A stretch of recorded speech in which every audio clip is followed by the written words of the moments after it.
of the new year.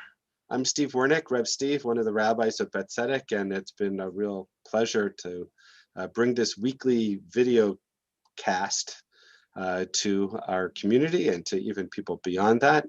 The goal, of course, as it's always been, is to talk about the important issues of our day from a Jewish perspective, to learn about what's happening in our community and hopefully to be inspired to do something about it.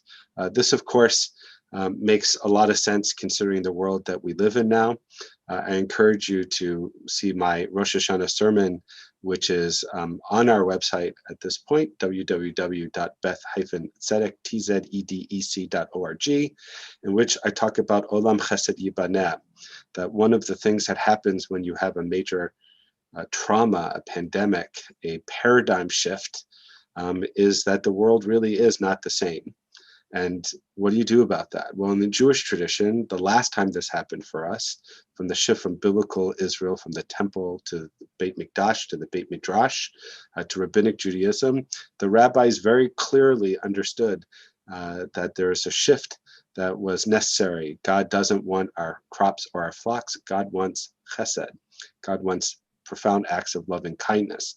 And that's the way in which we build the world, and whatever the new system and structure of worshiping God and building society that was going to emerge post-temple period was going to be one built on chesed. That's the topic of my Devar Torah. It's also the topic of Isaiah that we read on Yom Kippur in the Haftarah, where Isaiah chastises Bnei Yisrael for worrying more about the form and style of the sacrifices than the substance. When Isaiah says, God doesn't want these sacrifices. God wants you to unfetter the oppressed, to clothe the naked, to feed the hungry, and to take care of the poor. That too is chesed. So today's conversation with Cari Kozierok, who is the executive director of Veyakta in Toronto in the GTA, is appropriate not only for this season specifically, but for all seasons. And that is the work of Veyakta is to help fight issues of poverty, food insecurity, and homelessness. Cari, thank you for being with us. Very appropriate between Rosh Hashanah and Yom Kippur to get to know you and to get to know Veyakta. Let's just start. Tell us a little bit about Veyakta, how it started, and what it does. Thank you so much. I'm really happy to be here with you. And you're right, it is so appropriate between Rosh Hashanah and Yom Kippur. So thank you for having me. So Veyakta is a Jewish social services agency, and we provide intervention programming geared to help people who have been affected by poverty and homelessness to move from instability towards self-sufficiency in their lives. We operate a host of programs. We're best known in the community for our mobile outreach van, which goes out now seven nights a week, providing essential supplies, clothing, and food for people who are currently experiencing homelessness. And beyond that, we run a variety of programs that are geared towards helping people move towards readiness to re-enter the workforce. We have work and life skills training programs that help people learn skills like communication, self-management, setting goals, and we even have paid training programs where individuals who have experienced poverty and homelessness are provided paid internships to learn job-specific skills to assist them with re-entry into the workforce. Our organization started in 1996, and our founder is Avram Rosenzweig, who continues to work with the organization as an ambassador. And what Avram envisioned, what the organization is today is quite different than how it began, which was a grassroots organization. And Avram's vision was to create a way for members of the Jewish community to act as a sort of Jewish Peace Corps and to go wherever in the world there was need and to provide for that need. And that led to a host of very diverse programs that took us to other countries and other places here in Canada. And over time, we've settled into the focus that we have today, which is around people who have experienced homelessness and poverty, and really focused on intervention programs to help them move towards that self-sufficiency. So what makes Veyakta unique? There are a lot of social service agencies, both from the government and as well as NGOs. We have also in the community UJA, Jewish Children Child, B'nai B'rith, other organizations in the Jewish community, as well as other faith-based groups within GTA. What makes Veyakta unique? What unique contribution does it bring to this space? So I love that you asked that. So Veyakta is a Jewish organization, and we serve people of all faiths and backgrounds. We have two missions. One is, as I've been speaking about, to help people affected by poverty and homelessness seek self-sufficiency. The other mandate that we have, the other half of our mission, is to mobilize members of the Jewish and broader community through meaningful acts of volunteerism. So all of our programs have been intentionally designed with roles that ordinary people can play, not people who have had specifically social services training or experience. Any person with any background can roll up their sleeves and make a profound contribution and a difference in the world. So as I mentioned earlier, our outreach van is what we're best known for in the Jewish community, because I'm not sure that I've ever gone to a social function where I've met someone who did not say to me, "Oh, I went out on the van. I went out on the van with my son before his bar mitzvah." And so the van is a unique experience and an opportunity for any person who wants to volunteer and go out and have direct contact with the people that we serve. And so it is a frontline role, which is a very unusual experience. And it's one that we've been offering for 23 years. The reason that's part of our mandate is in keeping with Avram's vision for the organization, was for ordinary people to be able to put Torah concepts into practical action. So when we talk about chesed, and we talk about tikkun olam, and we talk about the kinds of Jewish values and concepts that we have all grown up with, they can be really nice words and really nice concepts if they aren't acted upon. And so Veyakta provides a way for ordinary people with busy lives and who have different backgrounds and different commitments to be able to roll up their sleeves and do something physical and tangible with their own two hands to really bring Torah concepts to fruition and real life in their lives. So I have a couple of follow-up questions. The first is, and I think most importantly, is give us a sense of what the need is within the GTA. And also, if you know, if you have comparison or comparative data from before COVID and post-COVID, because one would reasonably assume that the need increases exponentially post-COVID because of the economic crisis that is also impacted by the virus. So what's the overall need in the GTA when we talk about poverty and homeless, and the type of work that that Veyakta does? And then related to that is what's the reach of Veyakta in terms of meeting that need, and how has that grown over the last couple of years? Sure. So as you know, COVID has impacted and really laid bare all of the what you could call cracks in the structure of our society. So the most vulnerable people in long-term care homes, seniors, as well as people experiencing homelessness, have been the most impacted in the population. And so COVID has sort of shown us very clearly where we have cracks.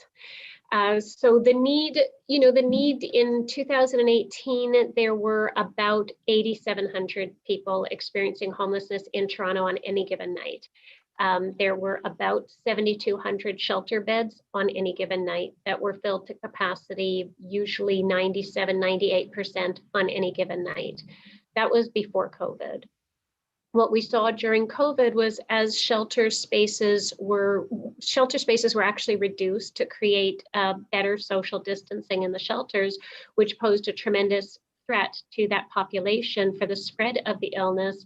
And during that transition time, many individuals who would otherwise have used a shelter chose the relative comparative safety of leaving the shelter system to live outdoors. It was a really challenging spring with you'll recall, very unusually cold and difficult conditions. And we were seeing a shocking increase in the number of street homeless individuals in the city. Today, the numbers of homeless are estimated. There wasn't a needs assessment conducted this year because of COVID, but estimates range from 10 to 11,000 people now on any given night are experiencing homelessness.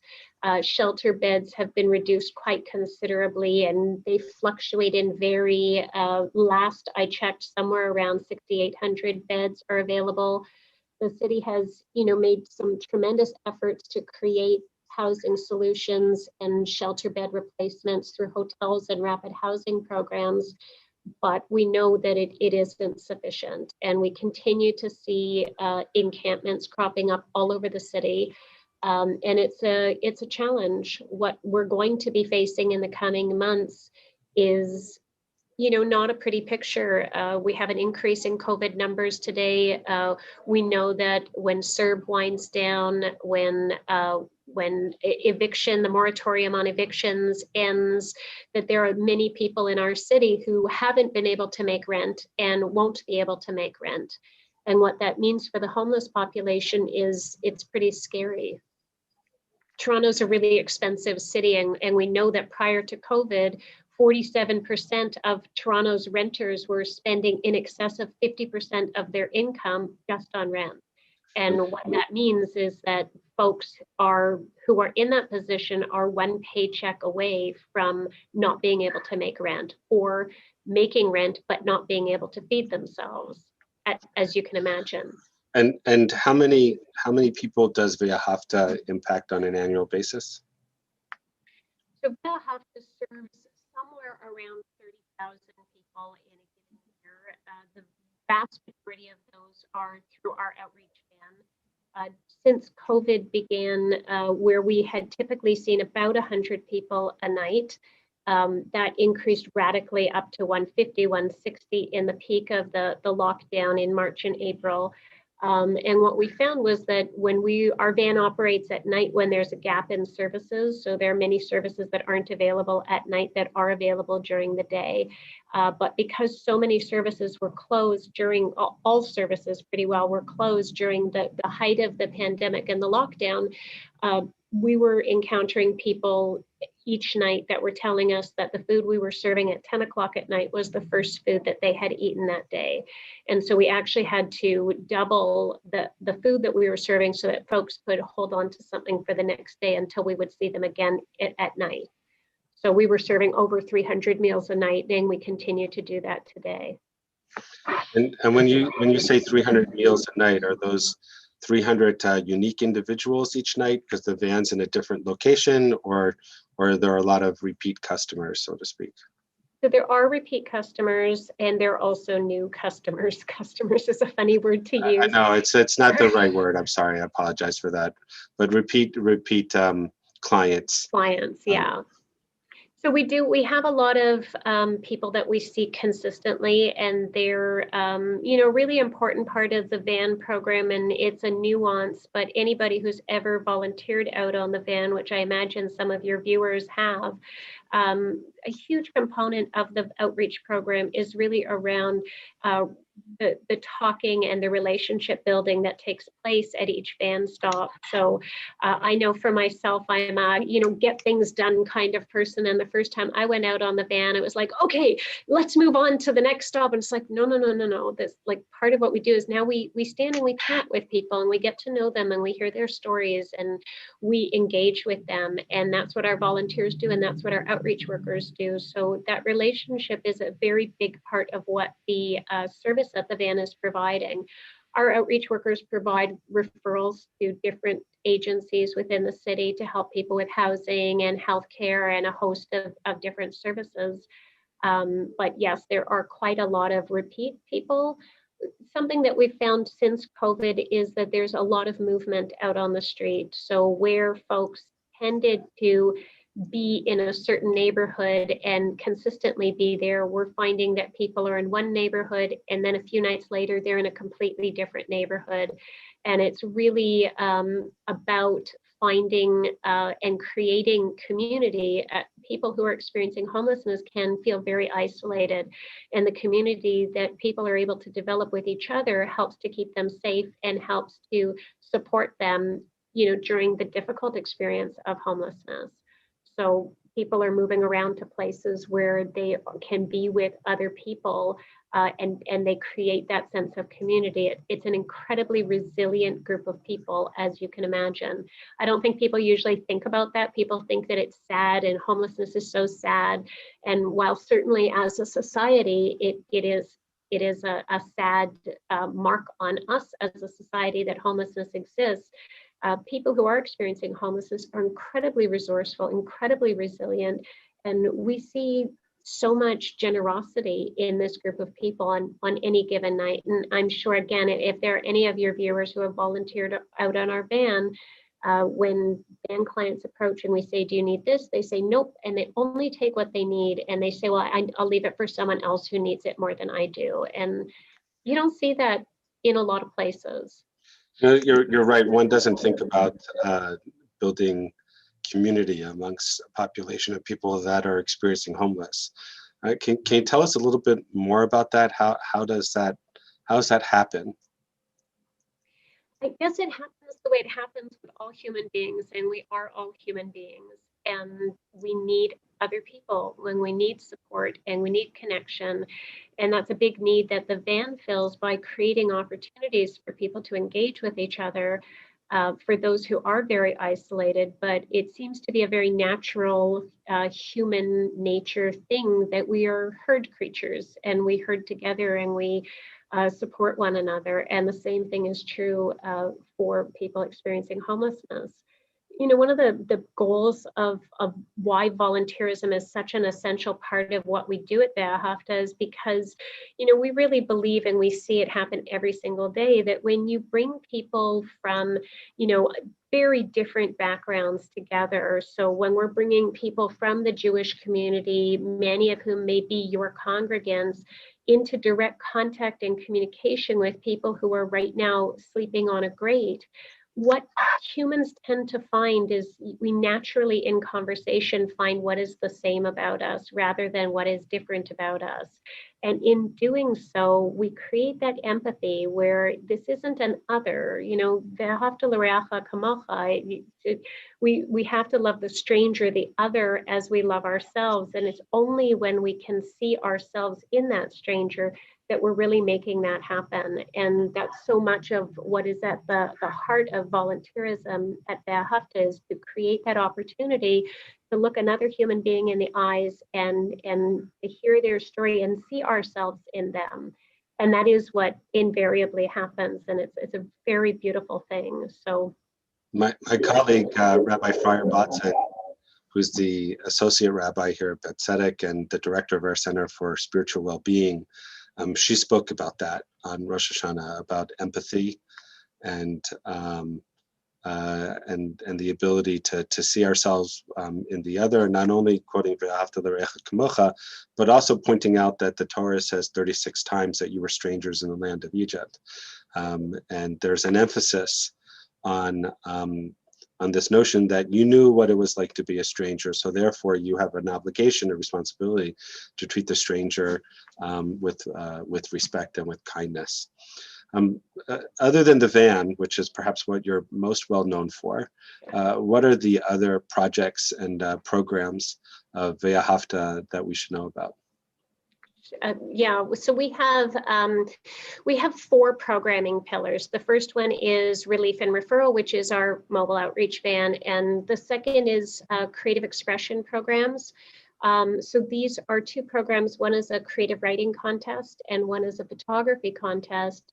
And in those programs, we're really using creative expression as an opportunity for people to come together and develop some peer community, develop community with our volunteers and our staff, learn a new skill, try it out, have a chance to receive recognition through a prize and a presentation of the prize at an event, and really restoring people's sense of, what they're capable of, learning, doing something new, and achieving some results with it. From there, we have our work and life skills training programs, and those are two programs. One is co-ed and one is for specifically for women. And these are programs that are designed to help people develop some of the soft skills that are needed to have success in the workplace. Communication, how to self-manage, learning about work in the Canadian workplace, including human rights and norms in a Canadian setting. Many of our participants are coming from refugee backgrounds. They're brand new to the country, and learning these things helps them prepare themselves for next steps in their lives. Each of our participants in those programs work with one of our social workers towards setting and achieving specific goals for themselves. And our goal in the program is for people to move on to next steps with either employment or further skills training and education. And our success rates in those programs is incredibly high, over 75% consistently. And we're seeing really amazing results of what's possible. Those are programs that have always traditionally operated in person, and during COVID, we had to very quickly pivot them into a digital format. Working with this population, it's a tremendous challenge where, normally you say, okay, well, we'll go to online, and there's an assumption that there's a laptop and Wi-Fi at home, and we don't have that assumption, and it's a challenge. We were able to overcome it by first distributing cell phones that we had and supplying them with phone and data lines. And then for our next session, we figured that we needed to continue and closure-proof the program because we didn't know what would happen with the pandemic. And we've been able to distribute Chromebooks and even install land internet lines in the homes for people who are housed from our programs, and for people who are currently in shelters, boosters to the Wi-Fi that's available in shelters, which often isn't sufficient to participate.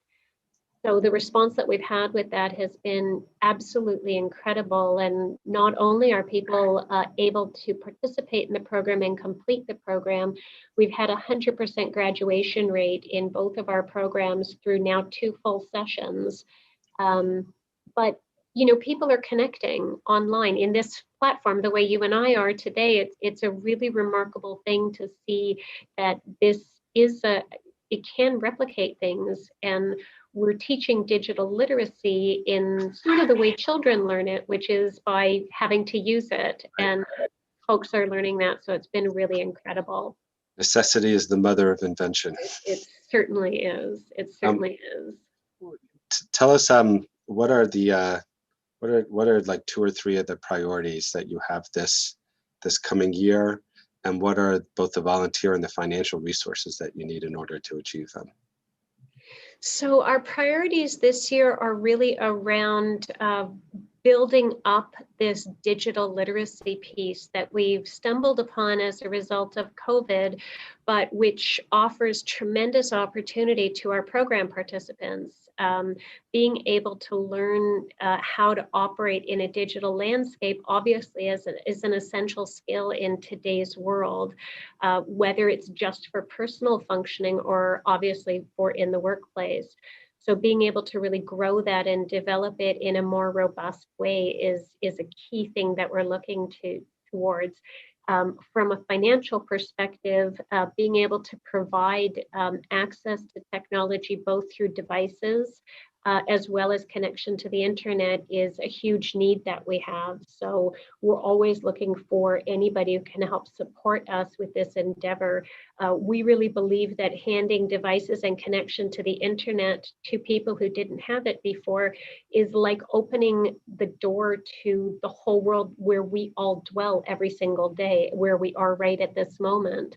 And when we're able to provide that to people who didn't have that access before, they're able to do all the personal things that we do, talk to others, connect with other people, reach entertainment and those kinds of things, but also find services, apply for jobs, look for housing, all of the practical things that they need. So we are always looking for support with that, whether it's financial support or access to a great deal where we can buy a lot of Chromebooks at a good price. So that will always help. In terms of volunteers, we've really been struggling because of COVID. We work with a highly, highly vulnerable population, and we had to make the really difficult decision fairly early on, early in March, that we couldn't risk introducing COVID from our volunteers who are very mobile and travel quite a bit, especially in the wintertime, to this population of very vulnerable people. And unfortunately, we haven't been able to bring volunteers back, originally out of a concern for them introducing COVID to our population of clients, and then eventually the other way around. So we do have opportunities for volunteers that we have such an incredible community of volunteers. We introduced the last program that we have is our meal box program, which is a food preparation program where people who have experienced homelessness are provided with paid placements to manage a kitchen that's staffed by volunteers, and they make the 150 meals that are served out on the van at night. That program is the only one of our programs that couldn't operate in COVID. And we created a meal train where we asked people from the community, they were calling us morning, noon, and night, how can I help? What can I do? How can I help? So we thought, okay, we'll have them create baked goods, and that saves us needing to purchase that food. So we set up a meal train, which you might be familiar with if somebody has a new baby or if there's a Shiva, people can sign up and sponsor a meal. We set it up through that digital platform, and within people can sign up and sponsor a meal, or people can sign up and cook a meal. they make them, they're cooking them. Right, that's yeah. right. So they're doing these baking rounds, and that within 2 hours we were booked out for 2 months. So then we introduced a second baking shift that got booked out, and then we've moved also to add sandwich making. So on any given day we will receive about 300 baked goods, 150 sandwiches that are made by families in their homes and dropped off to us for distribution at night. So that's a really incredible thing from this community. So for anybody who's interested in volunteering and participating, just visit our website at Veyakta.org and look at our volunteer page, and you'll see a variety of opportunities. Now, it seems like there's also an opportunity for people that might own businesses to specifically see if there's jobs that they perhaps can provide for this population as well. One final question before I think we have to go, and that is what are the partnerships that you're working with? We do a lot of work, for example, with Out of the Cold, which has been put on hold this year because of COVID, which unfortunately reduces that bed count that we talked about earlier. What are some of the partnerships that you have? We have a really diverse set of partnerships. So we have Jewish community partners, and we're really fortunate to have partners with shuls who have been incredibly supportive of our work. Darchei Noam, Holy Blossom, many, many shuls that have really supported us over the years. We partner a lot with JVS, Miles Nadal Jewish Center, Jewish Community Center, as well as agencies that we work with that are operating in the downtown area. We've been working a lot with the city, Streets to Homes, and the Drop-In Network, and the Works, which is harm reduction for people who use substances. Our partnerships are incredible and very diverse, and they've really helped us, especially during COVID, where we've been able to help them and they've been able to help us. It's the power of people caring and coming together. Which is exactly where we started. Right? The Olam Chesed Yibaneh, that we build this, whatever world we build, it has to be built on Chesed. And there are all sorts of Chesed, but especially the important Chesed of taking care of the vulnerable in our communities and helping the vulnerable to be able to move out of poverty, out of homelessness, and into more stability within their own lives. Cari, thank you so much for sharing with us about Veyakta. I want to encourage our congregation and anyone else who happens to be watching. If you're looking for a really valuable chesed project, visit Veyakta, v''ahafta.org. Take a look at their volunteer site. This is another wonderful opportunity in our community to make a difference and to help make the world a better place. Olam Chesed Yibana. I look forward to continuing to get to know you and Veyakta as and my own exploration of the different elements of our city that are doing such great work. And I want to thank you for being here. Thank you. I want to say to our audience, check out our website, www.beth-tzedek.org, for all the opportunities that the congregation offers to get involved. We're physically distant, but we're spiritually near. Religious, cultural community, Gimilut Chasadim projects, they're all there. And for information about our live stream on Yom Kippur, you can find that as well. Conversations over coffee will continue. I don't remember exactly the date. I'm still in the middle of Rosh Hashanah Yom Kippur mode. I know we have a couple of weeks off because of the holidays falling on Saturday, Sunday, Monday, or something like that. But take a look on our website and social media, and you'll find out when we're coming back next and with whom. Thanks, everyone. Gemar Chatima Tova.